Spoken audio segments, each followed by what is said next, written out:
Disclaimer. This document is not a recommendation of any kind. MDMA is still illegal. I'm not recommending you participate in any illegal activities or do anything without consulting your doctor or licensed therapist. I don't know what's right for you. Only you know that. This journey is not for the faint of heart nor anyone looking for a first-class ticket to Easy Street. I'm only sharing my experiences in this audio. I won't be explaining how it works, why it works, or anything else about the process. I have linked additional resources at michaelapollock.com/MDMA therapy if you wish to do more research about trauma or MDMA therapy. My first session. I worked with an energy healer on and off for a year. I partially bought into the whole energy healing thing, and I partially thought it was some hippie nonsense. I tried healing because nothing else except for meditations with Master Ko's Chinese special sauce, as he would call it, aka added energy, removed the trespassing anxiety that had moved in on me that summer. I saw progress with the meditations and decided to find someone to work one-on-one with, hoping it would evict the anxiety completely. So fully sold or not, I participated in energy healing because it helped. One day I asked the energy healer if she did something or not, and she responded, "I only do something if I feel guided to do it." Did I just get sold a thrift store handbag with a Prada sticker taped on it? Possibly. But I wanted to understand what she meant, so I kept trying to feel guided towards something. Well, guided towards something other than Ben & Jerry's Cherry Garcia. Chocolate? Cherries? Combined? Genius. I got off the phone after finalizing the remaining details for my first MDMA therapy session and felt pulled to go despite feeling slightly terrified. From that phone call until the session, everything fell into place perfectly. I couldn't deny God, or whoever runs the show upstairs, wanted me to go through with this. I prided myself on the fact I had never done drugs, I didn't get drunk until I was 21, never smoked a thing, and never got arrested or suspended from school. I was a goody two-shoes, and I sewed that into the fibers of my identity. So what the hell made me try an MDMA therapy session? Great question. It started with a Tim Ferriss podcast. I believed only bad people, people who ran from their problems, and people who had no self-awareness did drugs. If that was true, then why did one of the most successful men and a seemingly self-aware person take drugs? I got ready to turn off the podcast because I was too good for this. Then Tim started talking about sexual trauma and how much the medicine helped him work through this trauma. Wait a minute. Medicine? Aren't psychedelics drugs? Why did he just use the term medicine? I watched a documentary after I graduated high school about the food industry. Watching the documentary led me to question all my beliefs. Wait, butter is healthier than margarine? Eating fat won't make me fat? Maybe gluten needs to go? One belief crumbled and the rest followed. Remembering that film made me pause. Could my beliefs about psychedelics be wrong too? I heard the Tim Ferriss podcast about 3 years before my first MDMA session. Over the next few years, psychedelics became a frequent topic in the podcasts I listened to, but I still didn't want to experiment with such a taboo substance.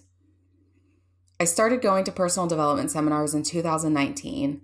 They included jumping, singing, dancing, laughing, and therapy all in one. I found my way to heal and I didn't look back. I made so much progress in my 24th year around the sun, and I knew it was just the beginning. Q 2020. The world shuts down and live events, gone. I told myself, world shut down or not, I will focus on my health, build a business, find a therapist, and everything would work itself out for the best. I reminded myself that everything happens for a reason, and that mindset worked for me. Until it didn't. September arrived and wildfires broke out in the Northwest. We evacuated our home, and the last major event of 2020 broke me in ways that I didn't think I could break anymore. But the truth is, I hadn't been doing that great prior to the fire starting. That summer was when the anxiety moved in on me like thirsty savanna animals stampeding towards a watering hole. It trampled over my whole life. I needed more help than I admitted, and the work I did at the seminars felt pointless. After my first MDMA session, I realized going to the seminars did help me. They helped me pull the weeds out of my problems, but I never got to the root of my problems. And if I'm being brutally honest with myself, after a while, they became another form of escapism for me. Oh, things aren't going so great? Jump on a plane and go dance at a seminar. That will solve everything. Ha, ha, ha, ha, ha, ha. I heard 2 more podcasts about psychedelics in the middle of 2020. One about LSD and another one about MDMA therapy. Dave Asprey, the host of the Human Upgrade podcast, interviewed Jack Canfield, author of Chicken Soup for the Soul, on his show. Dave asked Jack about his success and how he got through his childhood trauma. He gave a list of answers, and the last one on the list was LSD. Dave sounded just as shocked as I felt. He asked Jack if he wanted to talk more in depth about his experience with LSD. Jack spoke more, and when he stopped speaking, Dave said, "I was at a billionaire dinner one time, and I asked them, how many of you have used psychedelics for personal development reasons? Almost everyone in the room raised their hand. As I listened to Dave's words, a quote from Tony Robbins popped in my head. Success leaves clues. Go figure out what someone who else was successful did and model it. Improve it, but learn from their steps. They have knowledge." I couldn't help but think there's a reason the most successful people in the world have done psychedelics. What is it? I can't remember who hosted the second podcast that flipped my opinion on psychedelic medicine, but I want to say it was a Tim Ferriss podcast again. I'm paraphrasing, and I'm also not a therapist, but I took away one thing. In some studies, MDMA therapy helped relieve up to 70% of people from PTSD symptoms. Excuse me? 2 sessions? I had PTSD from sexual trauma, and it terrified me. It terrified me because I didn't know when it would pop up, how it would take control of my body, and the uncertainty of whether or not it would go away bothered me daily. I describe PTSD as unpredictable ghosts who linger in my shadow and taunt me. Maybe we'll come out when someone looks at you the wrong way, they cackle. Or maybe we'll come out when someone approaches you weird. And if someone gets too close to that spot, oh, then we will definitely come out. Maybe. I listened to the rest of the podcast about the studies done on MDMA therapy. The woman Tim interviewed about the MDMA therapy studies explained how it worked, why it was powerful, and why they were working so hard to get MDMA approved for guided sessions with a therapist. Sold. Now how do I get it? My first session. I had no nerves, and that still amazes me the most. Even as I sat there waiting for my first MDMA session, no anxiousness arose in my body. When I do anything new, I overthink and create solutions for every worst case scenario imaginable, especially when it's out of character for me. I felt peaceful. I couldn't believe it. Heck, I still can't believe it. I rise to go open the door, knowing by the end of the day, in some way, life would change. Don't think, go. I tell myself. I swallow the first dose, lay down, place a mask over my eyes, and wonder when the new reality will kick in. What will I see? What won't I see? How will I know when it's kicked in? How will I feel when it does? Less than an hour in, I hear her voice. "See? It's not working," she says. "This was never going to work for you. Nothing does. I don't know why you thought this time would be different." "I don't have time for you right now, ego," I say back to her. She ignores me and keeps yapping. "I don't know why you thought this was a good idea. Sure, you got to go on an adventure, but was it really worth it?" "I don't think so." I remind her I don't have time for her again, but she won't leave. I decide to try something else. "You need to go. I don't know where you are going to go, but leave. You are not welcome here right now." Her voice disappears, and the product of a black and white fuzzy TV combined with a kaleidoscope appears in my vision. Is that the music? I listen closer. Yes, I think that's the music. No, the music doesn't sound anything like that. Are there birds outside? Surely I can't hear anything this clearly from outside. Am I hearing things? This is it. I've officially gone crazy. It's time for my second dose, and I get up and go to the bathroom. Is it normal to hear things? I ask as I exit the bathroom. I don't, but some do. What do you hear? Her kind voice asks. Birds. Well, that's lovely. It is. I didn't think of it that way. I lay back down. I don't need to worry now, but my whole life I learned only crazy people hear things. So when the birds started chirping, I started freaking. I keep hearing the birds, but I don't get it. I'm feeling really talkative, I say. What do you need to say? She responds. I think I get it now. The birds, they're calling me. They want me to come fly with them. But I can't.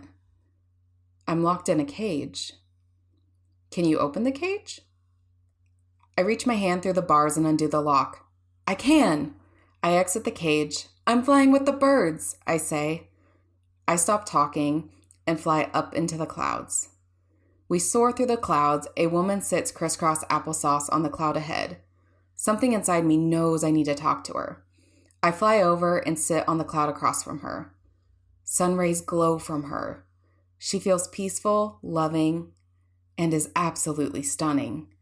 I look into her eyes. I'm speechless. You're beautiful, I finally say. She smiles a large, beautiful, warming smile. I'm you, she says. You're me? I ask, and she smiles and looks at me. I know she's right, and she knows that I know she is right. But, how do I be you? I ask. You already are, she replies, but you got some work to do. Let's go then, I say. I'm ready. I know you are.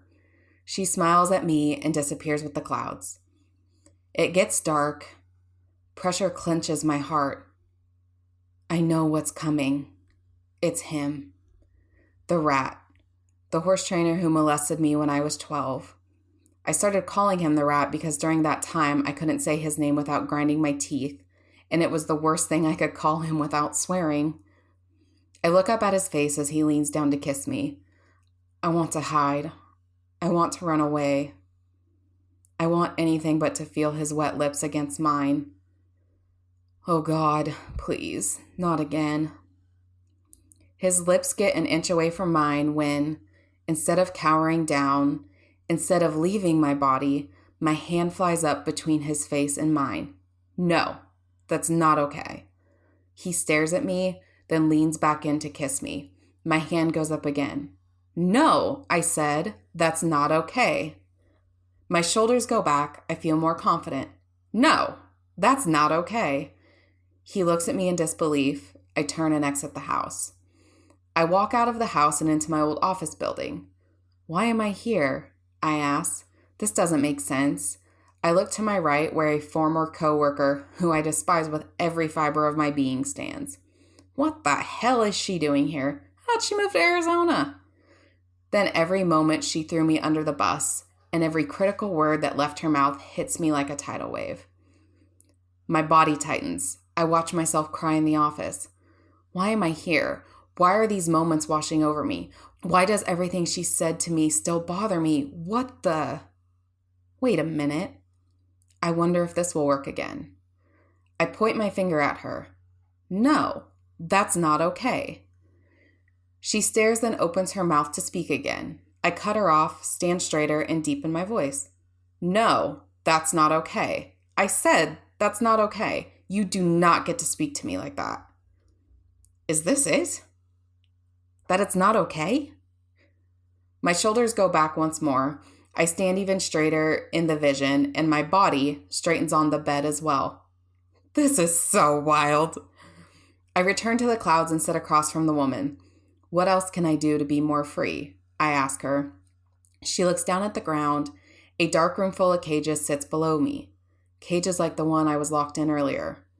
I fly back down to the ground. I see myself as a baby, a toddler, a kindergartner, an adolescent, a preteen, a teenager, and a 22-year-old locked in separate cages. They need release from the cages, and now I know how to free them. I walk up to the first cage and I see myself crying as a baby. No, that's not okay, I tell baby me. The cage unlocks and she flies away. I walk over to the toddler and I see myself hiding in the closet. No, that's not okay, I tell toddler me. The cage unlocks and she flies away. I walk over to the kindergartner and see the babysitter's son molesting her. No, that's not okay, I tell kindergartner me. The cage unlocks and she flies away. I walk over to the adolescent and see the blood. I started my period at 10 years old. No, that's not okay, I tell adolescent me. The cage unlocks and she flies away. I walk over to the preteen and I see the horse trainer molesting her. No, that's not okay, I tell preteen me. The cage unlocks and she flies away. I walk over to the teenager and see her dedicating her teenage life to people who did not appreciate her in return. No, that's not okay, I tell teenage me. The cage unlocks and she flies away. I walk over to the last cage where 22-year-old me stands behind bars. I don't understand, I tell her. I don't remember anything bad happening to us at this time. She tilts her head. You won't admit it. And then I see his face. I loved him. And I made so many excuses to bury my heartbreak instead of admitting he hurt it. I'm sorry. No, that's not okay, I tell her. The cage unlocks and she flies away. I turn around. On the other side of the room sits more people in cages. I look at each cage and I realize it's all the people that I have put in cages. I need to apologize and let them out. I go to each one and tell them, I'm so sorry, you never deserve that. No, that's not okay. I get to the last cage and I see my horse Pepper. She's trapped in a stall behind large, rusty metal bars. I stare at her until I realize that every moment I've been locked in a cage, so is she. I'm so sorry, Pepper. You never deserved that. You never deserved any of that. You never deserved to be locked in a cage. You never deserved to be locked in that barn with me. So go down to the depths of hell with the devil himself, I say to her. About a year after I started taking lessons from the rat, I walked into the barn one morning and a new horse stood in a once empty stall. I had never seen anything more beautiful. Her coat shined, her muscles glistened, and she glided across the ground with every step she took. The rat entered the barn a few moments later, and I rushed over to him to start asking questions about this new horse. To my surprise, he bought her for himself. He owned her for a few months, then he started giving me riding lessons on her, and I quickly fell in love with the horse who challenged me more than any horse I had ever ridden. One day he told me he wanted to sell her, so I begged and pleaded to my dad that evening to go buy Pepper. As they say, I wanted a horse, Dad didn't want a horse, so we compromised and we got the horse. Seeing Pepper stuck behind those bars forced me to stare the ugly truth in the eye. Every minute he molested me, he molested her too. I'm so sorry you had to carry that burden. You never deserved that. I'm sorry, I tell her again, and let her out of the cage. 2 more cages appear, my horse Capone trapped in one and my dog Willie trapped in the other. I'm so sorry, I tell them both, and set them free. I jump on Pepper's back and the 4 of us leave together. We run across the beach. Freedom. Pepper's hooves levitate above the sand and get higher and higher until we reach the clouds. We arrive at a vast green field covered with flowers. I get off Pepper and look to my right. Willie and Capone stand next to me, and Pepper moves to stand in front of me. A halter and lead rope appear around her face. I take the halter and lead rope off of her so she can run and experience freedom too. But she doesn't move. She just stares at me. Go, Pepper, I tell her. Go run. But she doesn't move. Why is she looking at me like this? She turns transparent and wings sprout from her back. No, No. You can't, you can't go. I argue for what seems like the longest closing argument in judicial history. I don't understand. We're free. I let her out of the cage. We ran across the beach. We flew into the clouds, and now we're in this beautiful meadow. What more can we want? Wham! Pain strikes into my body. Oh, she's in pain. She carries the physical burden of everything both her and I experienced at that barn. A voice appears. You can't be free until she's free. A tear wells from my eye and streams down my cheek. I look at Pepper.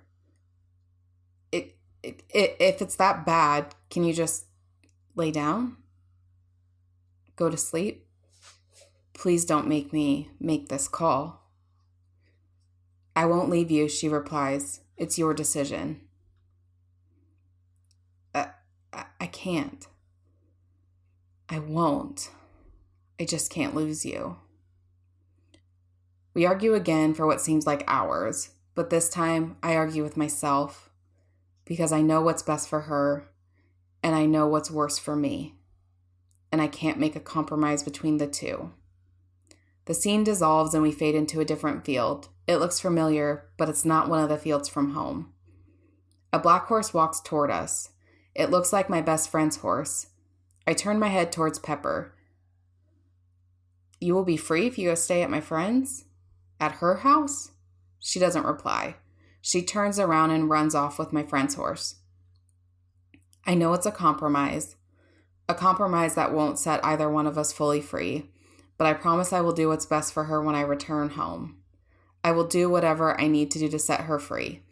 I'm sorry, I tell her again. The scene dissolves, it's black again. The pressure in my heart returns. I can feel that more trauma lives in there, but I'm not sure how to get it out.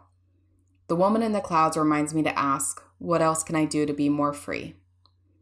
I ask and nothing happens. I ask again. Nothing happens. Again. What created the pressure earlier? Yes, it came from the rat, but why? Why did the trauma from him get stored in my heart? Other places in my body made way more sense. But why the heart? Shouldn't the trauma get stored in the places he touched me? Why my heart? Oh. He broke my heart when he betrayed me. What else broke my heart? I ask the question and an image arises. I see my aunt. I see her leaving. Come again? Does this really still bother me? Gosh, I haven't thought about this in years. This can't still bother me, can it? I see 5-year-old Michaela. She's so upset. She doesn't understand why Auntie would leave, why she won't be at birthday parties, or why she keeps breaking her promises. I feel 5-year-old Michaela's heart burst, and I watch her eyes fill with tears. No, that wasn't okay. I'm so sorry, I tell her. It's back to black. Pressure remains in my heart. What else broke my heart? I ask again. Lucky appears, spelled with an EY because I was extra lucky to have him. I was 8. I felt like a genius, okay? My horse who died when I was 10. No, that wasn't okay. I tell myself again, and Lucky too. What else broke my heart? A yellow Labrador appears, Hootie, my childhood dog. We spent 12 years together, and my heart broke the day he died. No, that wasn't okay, I say again. What else broke my heart? My body resists the answer. Why won't I admit this heartbreak? You can show me. It's okay, I say to my heart. 22-year-old me appears. Oh. The same heartbreak I'm denying now is the same heartbreak I denied earlier. The excuses begin. He didn't break my heart. He had a lot going on. It wasn't his fault. I mean, I'm the one who rejected him at first. I'm the one who left. I'm the one who said, and I list off even more excuses. Visions of me crying begin to play before me. I see myself listening to sad country songs on repeat so I could feel something. I see myself checking my phone, hoping he would call back. I see all the times he said we needed to get together and we never did. I see the life, family, and kids I wanted to have with him. My heart mourns the past, present, and future. No, that wasn't okay. No, that wasn't okay. That wasn't okay. I echo the words until the pressure releases. My heart is free. I scan my body for more pressure and I find it at the base of my vagina. I'm not surprised. I know what comes next. I must face my babysitter's son. I take a deep breath and appear in the hallway that leads to his bedroom. I walk down the hallway, I get to the door, and I stare at the doorknob. I can't go in. I just can't. What if it's worse than I remember? What if one of the other kids is in there? I hear a noise. It sounds like a radio. Is it his TV? Wait, is it a sound coming from the room I'm lying in? I'm right and I'm wrong. It's both. The noise I hear in real life draws me into his bedroom in the vision. I crack the door, a bright light shines from the TV on the right side of the room, and straight in front of his bed sits me, a younger version of me sitting on top of it. A bright light shines from the TV on the right side of the room, and straight in front of me sits his bed with a younger version of me sitting on top of it. I see the memories I remember. His penis trying to enter. It's tight. It won't fit. I'm confused. I feel guilty because tough girls don't cry.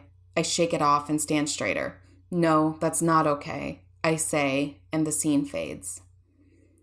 I'm back in the hallway and I must go into his bedroom. I survived the first time. I can do this again. I walk up to the door and re-enter without hesitation. I'm back on the bed. I feel pressure again. But it's not his penis. Is it his fingers? I think so, but I can't tell for sure. But someone else is in there with me. Is it his cousin? Another girl? A white blur hovers between the bed and me. I stare at the bed, hoping the blur will leave and I can find some clarity. The longer I stare, the blurrier the blur becomes. I can tell I'm not going to get a clear answer about what happened this time. But I did know one thing. No, that's not okay. I say to myself and whoever sat in the room with me, I'm so sorry, I say to us both. The room dissolves and I'm back in the hallway. A third time? What is this? Something in me knew I would have to go back into that bedroom at least twice. But 3 times? What the fuck? I sludge down the hallway toward his room. My heart thuds. My body trembles. I complete the mile-long trek to the door and stare at the knob again. I can't go in. Not a third time. What else happened in there this time? I don't want to know the answer. Someone appears behind me and grabs me. They pull me tightly into their chests. They tell me it's going to be okay. They say they believe in me. I can do it, and I got this. They whisper to me, "You're strong enough to go back into that bedroom." I melt into them, and their head rests on mine. I relax enough to tell the person holding me is a man. Only a man can be this type of present. He will protect me so I can re-enter that dreaded bedroom. I let him hold me until my confidence returns. Before I open the door, I want to see who came to protect me. I break away from his embrace and I look up at his face. Come again? God, out of all the men in the world, why did you choose this one to hold me right now? This makes about as much sense as taking a snowboard to the beach. Yes, he's a friend, a much older friend, and I didn't think we were close enough to have him hold me during one of my most vulnerable moments. The scene zooms out. I see the house like it's a set of house plans. I see the babysitter's son's room on one side of the door, and I see my friend holding me on the other side of the door. I hear a voice. When you go through that door, you will see what love is not. On one side of the door is love, and on the other side of the door is what you were told is love and is not. The voice disappears and I return to the hallway from above. I still don't get it. He's a friend. Why is he here to show me what love is? I think about our friendship. I see him going out of his way to help me. I see him doing his best when I needed help. I realize he's never laid a hand on me, but has shown he cares about me. Oh. He's shown me love without expectations.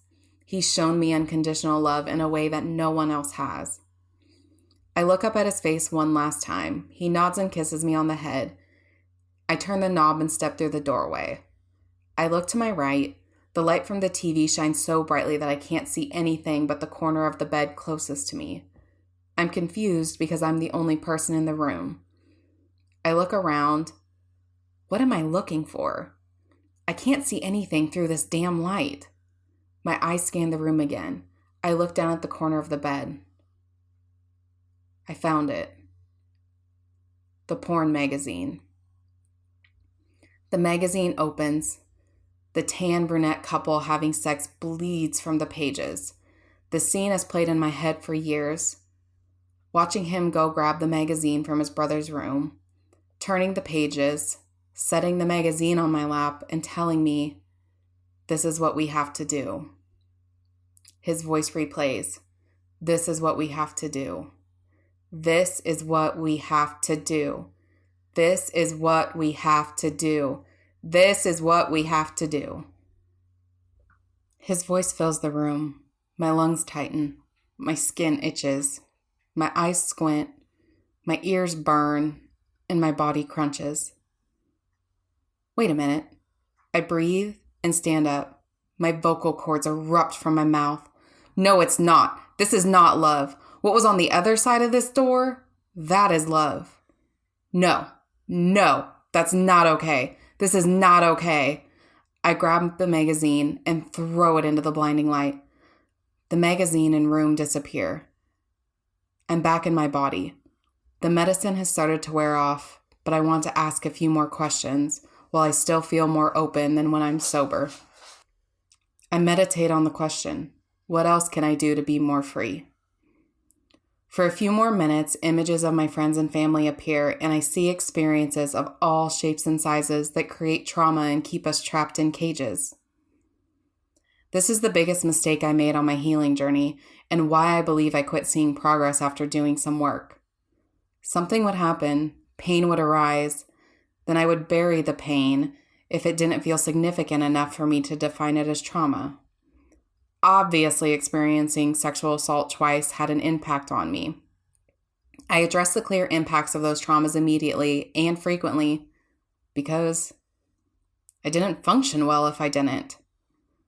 But I became a professional at ignoring both the little things, quote unquote, that happened to me over the years, along with the warning signals my body was sending me about my unprocessed pain.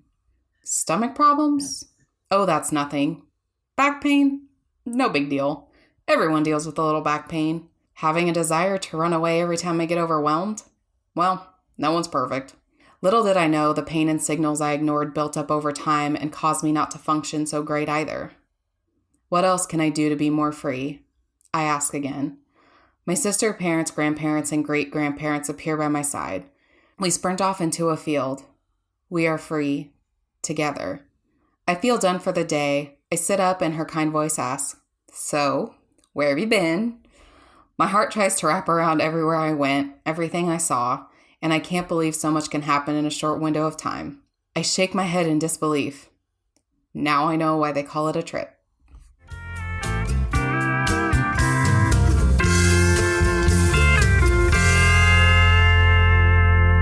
I hope you enjoyed this episode of the Western Hippie Podcast. Make sure you subscribe to the channel because part 2 is coming soon.